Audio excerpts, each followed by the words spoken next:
Antes de salir de Punta Arenas, en ruta a la fría Antártica, el piloto Luis Pardo le había enviado una carta a su padre, que había combatido en la Guerra del Pacífico. Me consideraría muy feliz si consiguiera, como creo, hacer lo que otros no han podido.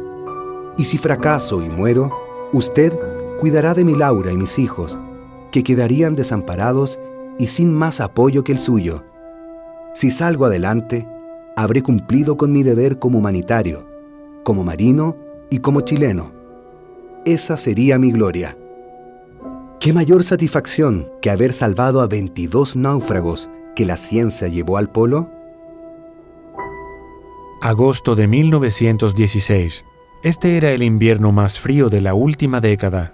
Para el piloto Pardo, los obstáculos comenzarían a manifestarse, enfrentando las olas del mar de Drake.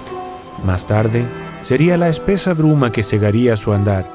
Por último, peligrosos témpanos, que a veces formaban una muralla impenetrable, podrían frustrar este desesperado intento de rescate. Para el famoso explorador Ernest Shackleton, este era el cuarto intento de rescate de sus compañeros expedicionarios, aislados por más de 20 meses, y 4 de los 20 en la inhóspita isla Elefante.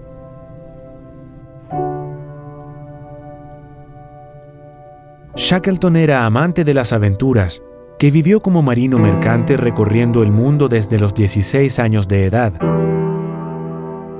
Pero esta desesperada situación desafiaba su honor y lealtad.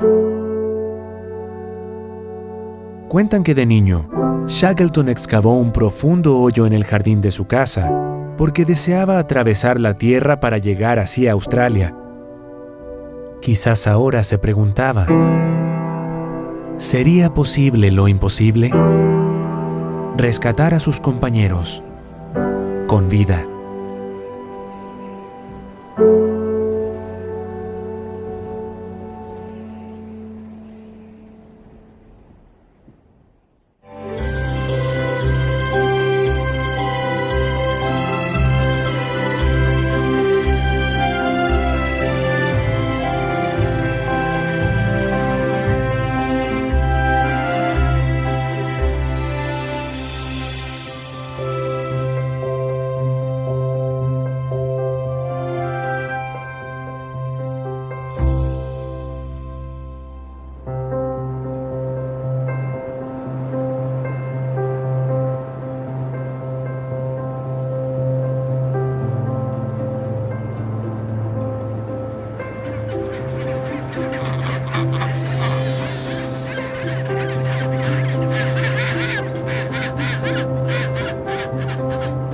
Antártica, la última frontera, una masa de hielo 20 veces más grande que Chile, que hace que este territorio tan inhóspito y alejado del resto del mundo haya sido un lugar tan atractivo para tantos expedicionarios.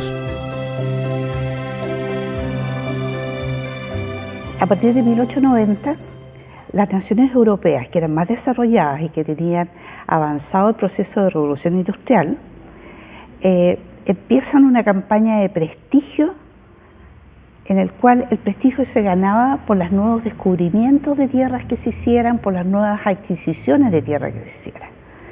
No nos olvidemos que es la etapa que viene el reparto de las Chinas, el reparto del África y por supuesto el reparto de la Antártica. Era un trofeo.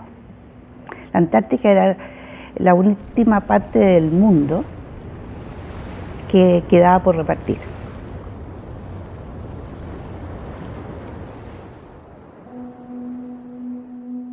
Casi 4 siglos antes, la obsesión de Cristóbal Colón por descubrir nuevas latitudes se expandía hasta los mares del sur.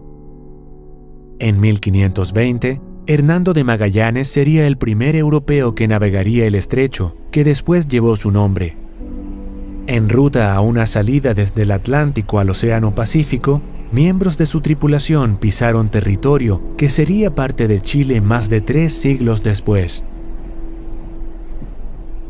Pedro de Valdivia, que sumaba el reino de Chile para la corona española en 1541, señalaba que más al sur existía un área llamada Antártica. De hecho, Alonso de Ercilla soldado del ejército conquistador de Valdivia, describe en su poema épico La Araucana a Chile, fértil provincia y señalada en la región antártica famosa. Los yámanas, indígenas nómades que vivían en los canales australes de Chile, se aventuraron más al sur, llegando al mismo Cabo de Hornos. En 1620, la expedición holandesa liderada por Willem Schouten y Jacob Lemaire constataban el avistamiento del Mar de Todas las Furias, al que llamarían Cape Horn, Cabo de Hornos. El navegante James Cook, quien fue el primer navegante en constatar la existencia de la Antártica, en su segundo viaje en 1775, confesaría sobre el Cabo de Hornos que no hay en la naturaleza otro sitio que presente más salvajes y horripilantes visiones. Pasaría más de un siglo para que esta área fuera una ruta comercial comúnmente utilizada. Ya en el año 1892, transitaron por el Cabo de Hornos más de 1.200 naves. Sin embargo, solo en 1905, 53 embarcaciones sucumbieron y hasta la actualidad, el llamado fin del mundo ha sido para 10.000 marineros el fin de sus días. Grandes navegantes como el mismo James Cook, Sir Francis Drake o un número de expedicionarios científicos, tales como Jules Dumont d'Urville, tuvieron contacto con los intimidantes hielos antárticos y sus relatos inspiraron a muchos expedicionarios a recorrerla. Una expedición a bordo de la goleta Ancud y comandada por Juan Williams establecería el primer enclave chileno en el Estrecho de Magallanes en 1843. Primero, se establecía el Fuerte Bulnes y 5 años después, la colonia se trasladaba a 60 kilómetros al norte. Así nacía Punta Arenas, que años después serviría de base de operaciones para un gran número de expediciones a la Antártica. 1880, 1890, todas las expediciones que iban, todos habían pasado por acá y tocado en Punta Arenas en alguna medida, siendo atendidos acá, sobre todo en materia de servicios de todo tipo. Había operación ballenera y lobera basada en Punta Arenas. Claramente esta era la región desde donde se operaba hacia la Antártica. Las expediciones anteriores, aquí estuvo Scott, aquí estuvo Amundsen, aquí estuvieron todos quienes iban a la Antártica. A comienzos del siglo XX, 3 exploradores antárticos cautivaron la imaginación del mundo. Los británicos Robert Falcon Scott y Ernest Shackleton y el noruego Roald Amundsen. El trofeo sería llegar al Polo Sur. La primera expedición de Scott entre 1902 y 1904 recorrió más de 5.000 kilómetros, pero solo llegó a 875 kilómetros del Polo Sur. Shackleton, quien fue miembro de esa expedición y que tuvo que abandonar aquella aventura víctima del escorbuto, prometió volver a intentarlo. En 1907, y a bordo del Nimrod, Shackleton zarpaba desde el puerto de Lyttelton en Nueva Zelanda, con gran ilusión. Sin embargo, la escasez de medios le permitió llegar casi 2 años después, a solo 180 kilómetros del mítico Polo Sur.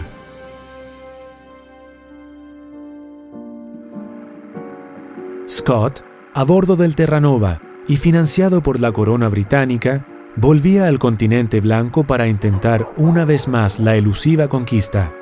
Sin embargo, al mismo tiempo, un potente retador le salía al camino, el noruego Roald Amundsen. Entre 1903 y 1906, Amundsen ya había alcanzado un portentoso logro, al ser el primero en cruzar por el Ártico desde el Océano Atlántico al Pacífico. Además, en esa expedición, Amundsen había aprendido un gran número de técnicas de sobrevivencia y logística, alternando por largos meses con los Inuit, esquimales que viven en el Ártico americano. Amundsen era un hombre que tenía mucha experiencia polar también antártica, porque había venido con Gerlach hacia fines del siglo XIX, en el Bélgica, y por lo tanto conocía muy bien de lo que él quería avanzar una vez que falló su proyecto de ir al Polo Norte, después de que se conoció la llegada primera de un norteamericano. Para Scott, su misión no solo era llegar al Polo Sur, sino que también realizar, junto a un equipo de científicos, una serie de estudios. Todo esto le exigió avanzar por los hielos con un peso mayor a 1 tonelada, limitando la velocidad de la expedición. Por el contrario, para Amundsen, este era ante todo un récord deportivo. Para ello, desembarcó más al norte, en la costa más cercana al objetivo. Viajó con menos peso y aprovechó la habilidad natural de los esquiadores de su grupo. El 15 de diciembre de 1911, Amundsen lograba clavar la bandera noruega en el Polo Sur. Su aventura duró menos de 100 días.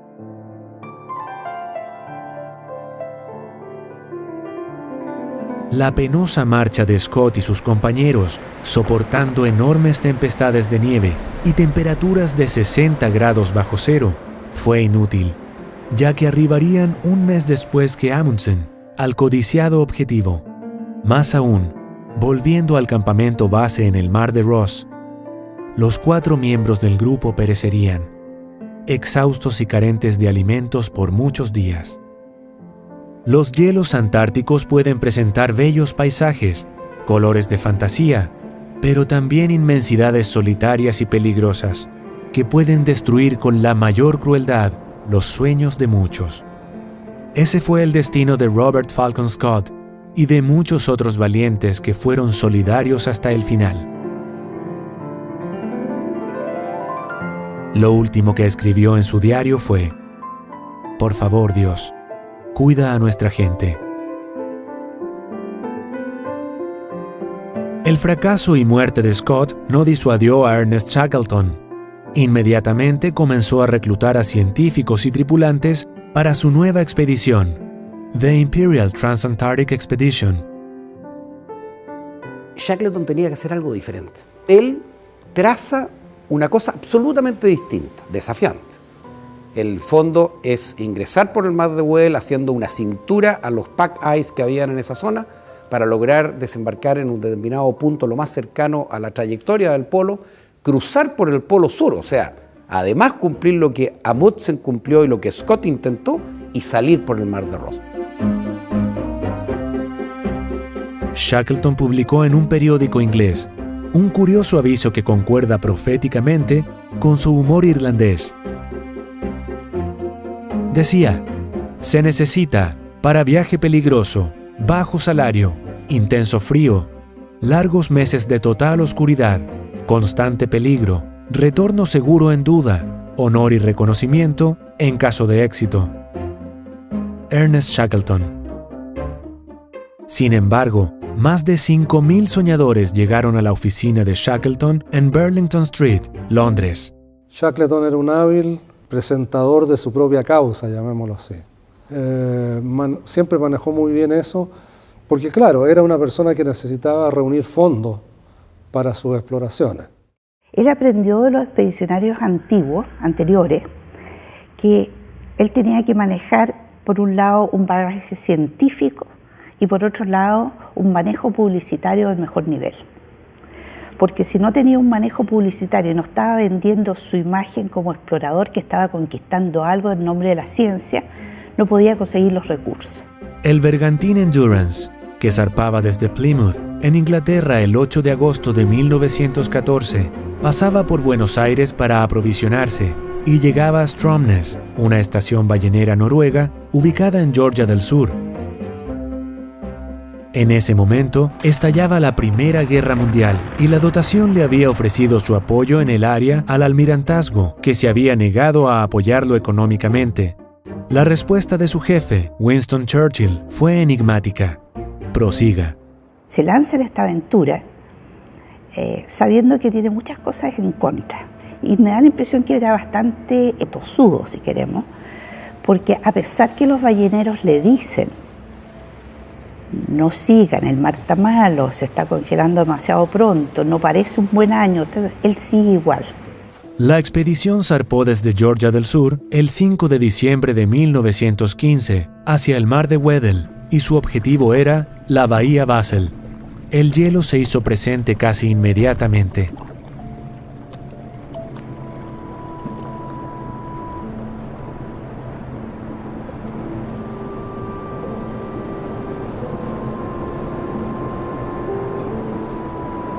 A fines de enero, y a poco de llegar a su destino, y después de avanzar más de 1.200 kilómetros, la nave quedó aprisionada por los hielos, y Shackleton pagaba por su audacia.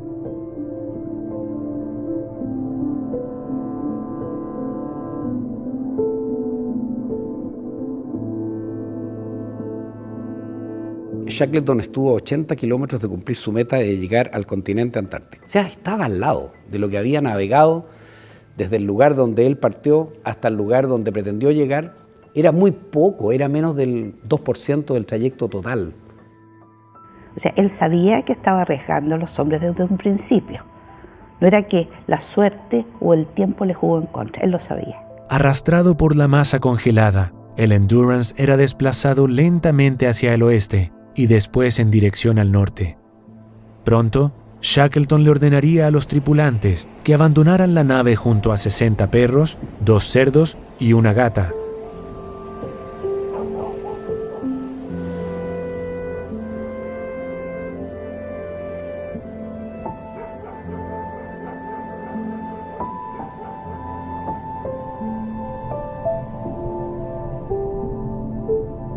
El 27 de octubre de 1915, la masa congelada terminaría por aplastar al Endurance y frustrar definitivamente una expedición, en la cual Shackleton había invertido todos sus recursos económicos.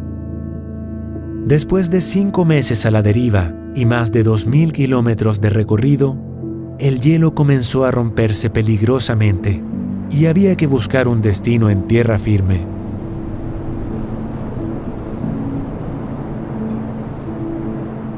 Para Shackleton, la isla Decepción era una alternativa, ya que era utilizada por balleneros. Yo creo que disyuntivas puede haber tenido en la mente, pero la dificultad del clima, la dificultad del terreno, la dificultad de las corrientes marinas que en el fondo van haciendo retroceder los hielos, lo llevan a Isla Elefante sí o sí. El 9 de abril de 1916, los 3 botes salvavidas fueron lanzados al agua y avanzaron en convoy a favor de la corriente, muchas veces chocando peligrosamente con los témpanos en ruta a Isla Elefante. Los náufragos llegaron después de un viaje de 6 angustiosos días al único lugar que se prestaba para levantar un campamento, en el sector norte de la isla.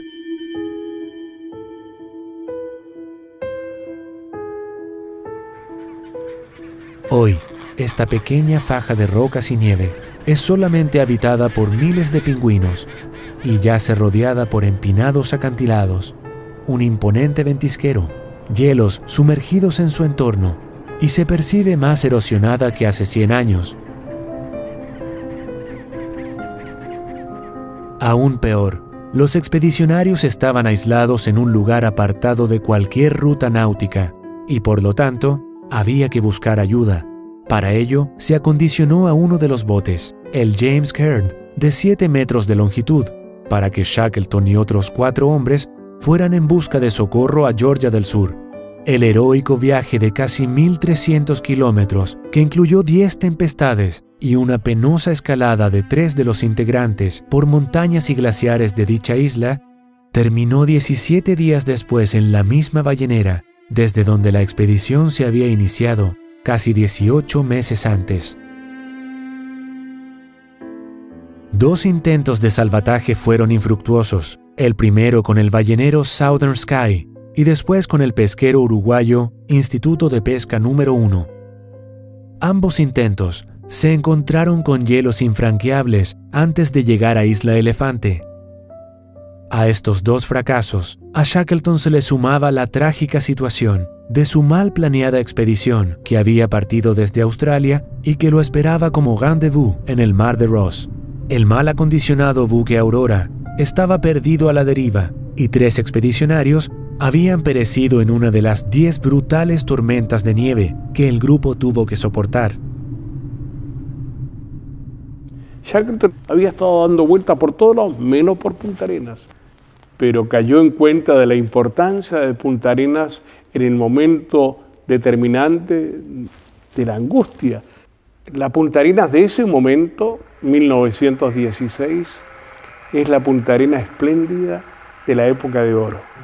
Shackleton viaja a Punta Arenas y se reúne con empresarios y miembros de la comunidad británica local, pidiéndoles ayuda para realizar un tercer intento de rescate, ya que las respuestas desde Inglaterra eran corteses, pero inútiles, debido a las limitaciones impuestas por la guerra. Él recibe de parte de sus compatriotas, la colonia británica era entonces muy importante en Magallanes, socialmente considerada y empresarialmente. La colonia británica residente ayuda a Shackleton con 1.500 libras esterlinas para arrendar la goleta lobera Emma, gobernada por el piloto León Aguirre. Un intenso temporal y las averías provocadas por el hielo terminaban con el intento. La goleta Emma era remolcada por el Escampavía Yelcho, comandado por el piloto Luis Pardo. Fue esta la circunstancia que ocasionó el encuentro entre Pardo y Shackleton. Ambos tenían un pasado en la marina mercante. Antes de entrar a la armada, Pardo había estudiado en la escuela de pilotines a bordo de la Aptao en Coquimbo y había viajado por 3 años como marino mercante alrededor del mundo. Remolcar en ese mar del Atlántico Sur a una goleta pequeña como la Emma no es una tarea fácil. Se le atravesó el remolque muchas veces y fue ahí donde Shackleton tuvo la habilidad, asesorado seguramente por Worsley, de darse cuenta que este era un marino cabal, un marino realmente astuto, con mucho, lo que decimos nosotros los marinos, ojo marinero. Tenía mucho ojo marinero y dijo, este es el hombre, este es el buque. Entonces ahí se produce un momento mágico. Una vez en Punta Arenas, Shackleton le pidió ayuda al vicealmirante Joaquín Muñoz Hurtado, director general de la Armada de Chile. Este le ordena al contraalmirante Luis Víctor López que le proporcione un buque a Shackleton. Se comienza a generar un fenómeno de simpatía particular hacia este gringo tenaz y porfiado. Ya se había difundido su historia y que se jugaba la vida y todo lo que tenía, ¿no es cierto?, para recuperar y salvar a todos sus compañeros que habían quedado ahí en la isla Elefante, y él tenía que salvarlos. Y el que Chile le diera finalmente la ayuda final, la mano final, a través de nuestra querida Armada. Él busca lo mejor, el almirante López, en esta decisión, porque el problema era de él. El comandante en jefe o el jefe de la Marina le había dado la tarea a él. Y él decide poner su mejor buque, su mejor hombre, su mejor dotación. Resultado de eso, éxito. La Armada designaba al piloto Luis Pardo Villalón al mando del Escampavía Yelcho. Y precisamente por sus habilidades y por sus cualidades de liderazgo, conocimiento del área, por su pericia marinera, el comandante en jefe del apostadero de esa zona lo mandó a hacerse cargo de esta tarea difícil. Era un hombre muy competente, muy acucioso, muy profesional y al mismo tiempo muy sobrio en su actuar. Tenía fama de buen marino y era al mismo tiempo un marino muy seguro de sí mismo y audaz. El piloto Pardo trazó un plan con una carta náutica de 1821 y reclutó a marinos voluntarios de la mejor capacidad técnica para acometer dicha misión. Junto a ellos iba Shackleton y su plana mayor. Por lo que él me decía que iban todos contentos, como fueron en forma voluntaria, y como se dice, no lo pensaron 2 veces, ellos llegaron y partieron nomás. Era un buque pequeño, era un buque que había sido una embarcación ballenera, no tenía doble casco, que era la exigencia para la Antártica, no tenía calefacción, que era lo principal. Tampoco tenía telegrafía y tampoco tenía luz eléctrica. El buque tenía una hélice una máquina, una caldera. No tenía redundancia de equipo, así que no podía fallar. Y hay que pensar de que en esa época los buques que iban al Polo Sur o a la Antártica y al Ártico eran buques fundamentalmente de madera, muy reforzados, pero buques de madera, por la mayor flexibilidad de ese tipo de material respecto a los cascos de acero, que además, recordemos, no eran soldados, sino que eran remachados. Pero además hay que agregarle que en esa época las ayudas a la navegación, el equipamiento con que contaban los buques, era mínimo. Por lo tanto, la experiencia y la pericia marinera de su comandante eran absolutamente vitales y decisivas en cada operación. Un líder con la capacidad que tenía Shackleton de liderazgo, aventurero, arriesgado, extrovertido, se encuentra con este otro líder, también marino mercante, hay muchas coincidencias, pero que es un hombre introvertido, reflexivo y con un tremendo ojo marinero, pero también arriesgado. El 25 de agosto de 1916, el Yelcho zarpó de Punta Arenas de madrugada y navegó por el estrecho de Magallanes hacia el Canal Magdalena y siguió por el Cockburn y Ballenero.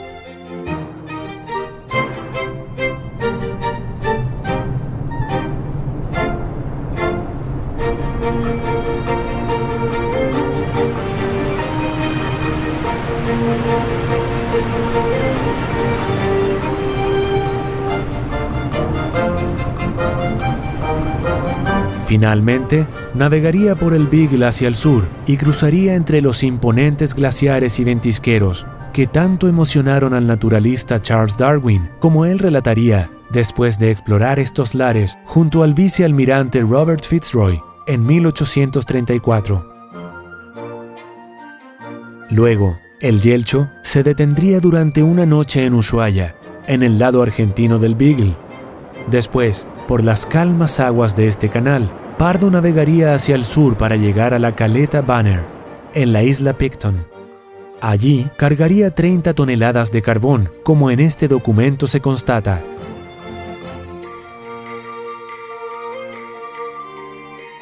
El 28 de agosto en la madrugada, la navegación prosiguió con buen tiempo por el mar de Drake en dirección hacia Isla Elefante. Después, la temperatura descendía a 10 grados bajo cero. En la medida que progresa hacia el sur, tiene dificultades de visibilidad, hay neblina, aparecen los primeros témpanos y tiene que ir navegando a través de ellos con mucha precaución. Pardo era un técnico para navegar y avanzó a favor de los hielos, cuidando su hélice, aunque no pudo evitar chocar con algunos témpanos. Mi abuelo puso a toda la tripulación vigilante en distintas partes del buque, observando y dando las voces de alarma en caso necesario. Y logró pasar la primera barrera de hielo para continuar entre hielo siempre, pero parece que había más espacio, hasta las cercanías de Elefante. Y ahí el hielo era mucho más denso y tuvo incluso que de alguna manera abrirse camino espoloneando uno de los icebergs que habían ahí, que por fortuna se partió y le permitió el acceso a la isla.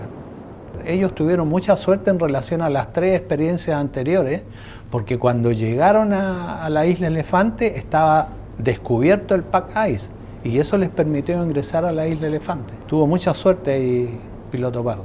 Yo creo que siempre en la vida algo de suerte tiene que haber, pero lo que pesa y lo que diferencia los rescates previos al de Pardo, yo creo que es primero y fundamentalmente la experiencia subantártica previa que tenía Pardo.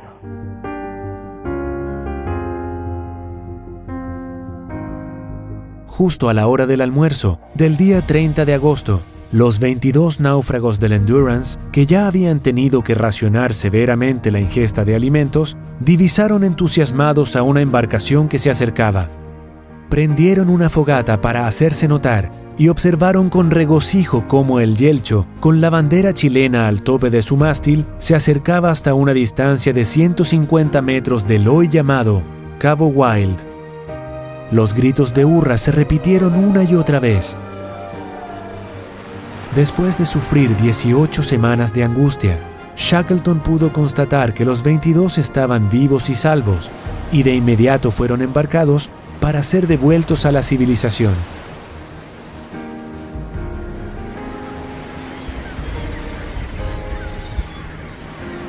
Pardo ordenó ir a toda máquina de vuelta a Punta Arenas. Entre las nubes negras apareció un sol de triunfo y esperanza. Al anochecer del sábado 2 de septiembre, divisaron la luz del faro Dungeness. Al día siguiente, el Yelcho siguió avanzando por el estrecho de Magallanes hasta llegar a Río Seco, a solo 10 kilómetros de Punta Arenas. Ellos regresan y se detienen, en primer lugar, en el muelle histórico de Río Seco, que era un muelle que tenía allí una compañía, un frigorífico, que exportaba carne congelada a Londres, a Gran Bretaña, y porque además en ese lugar había un teléfono, que era el único teléfono que había para conectarse con Punta Arenas. Se detiene Shackleton y Pardo, y desde ese teléfono existente en la gerencia de ese frigorífico se comunican con el apostadero naval e informan ya que han regresado sanos y salvos y que esperan en un par de horas más ir hacia el muelle de Punta Arenas.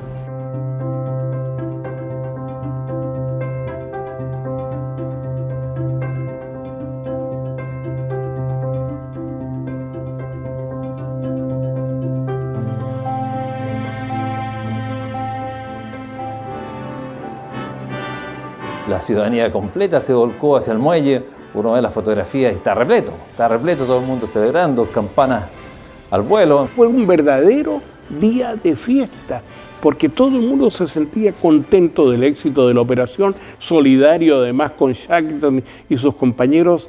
Era una verdadera fiesta popular. Los homenajes se multiplicaron. Shackleton dio una conferencia en el Teatro Municipal de Punta Arenas. También allí se exhibieron por primera vez algunas de las imágenes de la expedición que el prodigioso lente de Frank Hurley captó magistralmente. Él mismo había revelado y copiado este valioso material fílmico en la iglesia de St. James, que pudo milagrosamente salvar de la expedición. Y vemos, por ejemplo, la fotografía que se toma Pardo con todos los rescatados frente al Hotel Royal, aquí en Punta Arenas. El piloto Pardo aparece delante y Shackleton detrás con una mano en el hombro, como diciendo, este es el hombre que nos rescató. Lo que fue en Valparaíso fue 100 veces más que lo que fue en Punta Arenas. Sobre 20.000 personas habrían recibido a Shackleton en la ciudad de Valparaíso. Se prepararon grandes cenas, menú, tocatas musicales, se prepararon conferencias que se celebraron en algunos teatros de la ciudad. Y la corona británica, en agradecimiento, ¿ya?, le ofrece un pago de 25.000 libras al piloto Pardo, una cantidad que para la época era muy significativa. Y él la rechaza y dice, yo solamente cumplí con mi deber. Yo destaco, por ejemplo, el hecho de que la expedición completa costó 36.000 libras, la expedición de Shackleton. Y la corona, incluyendo los buques y todo, todo el equipamiento, en fin, seguramente el pago de los sueldos de los miembros de ella. Mi abuela sí siempre hacía una especie de un comentario divertido cuando decía, no, si yo se hubiera sabido que el cheque era por 25.000 libras, se lo habría quitado a Lucho, porque así le decía a mi abuelo, y me lo habría guardado aquí en el escote. Pero el reconocimiento otorgado a Pardo por la corona británica no fue refrendado después por Shackleton en sus memorias, ni tampoco por los historiadores británicos. A medida que el tiempo pasa, uno ve una campaña sistemática de minimizar lo que había hecho Pardo y engrandecer la figura del héroe británico.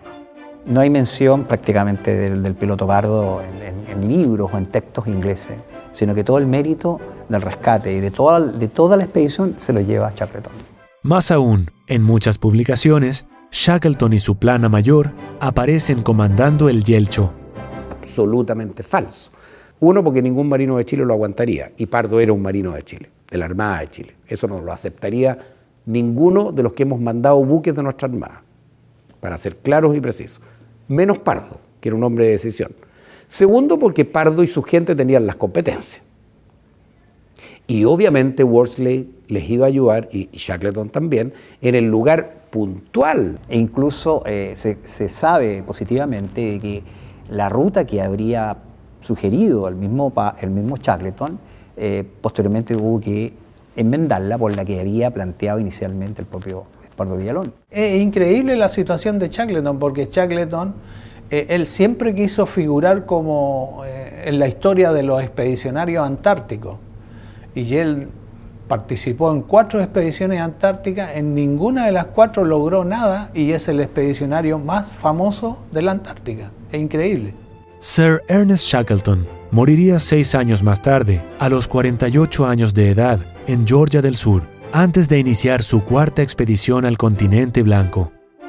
Su legado perdura hasta hoy, porque su liderazgo, arrojo y lealtad hacia su tripulación fue excepcional. Luis Pardo Villalón se retiraría de la Armada y años después sería nombrado cónsul de Chile en Liverpool, donde caminaría sus calles anónimamente, pero orgulloso de haber cumplido con su deber y proyectado un precedente geopolítico importante para su patria. Queremos resaltar la figura de Piloto Pardo. No queremos hundir la figura de Shackleton. Yo creo que Shackleton tiene su lugar en la historia, tiene su sitial en este rescate, pero nosotros queremos que Piloto Pardo esté a la altura de lo que se merece. E indudablemente que había un ninguneo de su hazaña. Él cumplió la misión y la cumplió bien. Es un héroe anónimo, es un héroe porque él cumplió una misión para la cual nadie quería arriesgarse.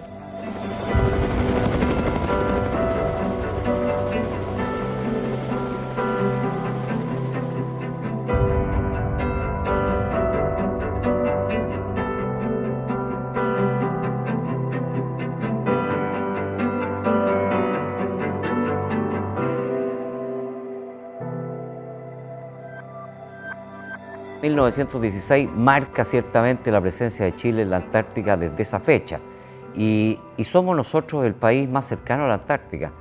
Estamos a 700 kilómetros de la Antártica y eso nos da una posición preferente.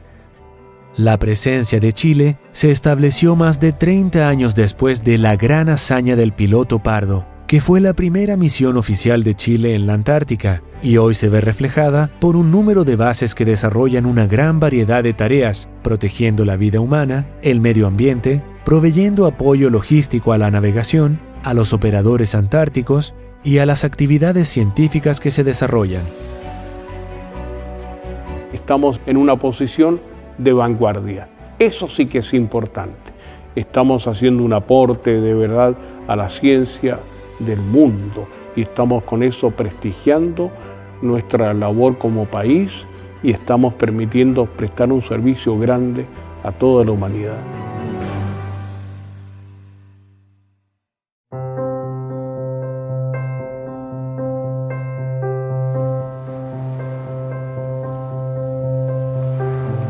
Y todo comenzó hace 100 años.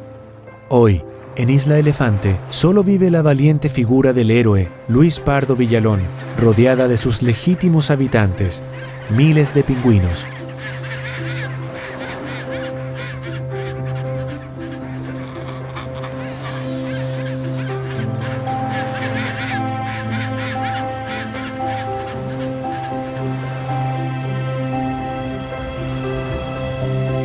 Pardo se yergue sereno como en vida, y en forma silenciosa, sigue resistiendo estoicamente la indiferencia de algunos acerca de su gran hazaña y el intenso frío polar, pero convencido íntimamente, como en la carta que le envió a su padre, e inspirado en el ejemplo patriótico de Prat, que tenía que cumplir con su deber, aunque el precio fuera la muerte.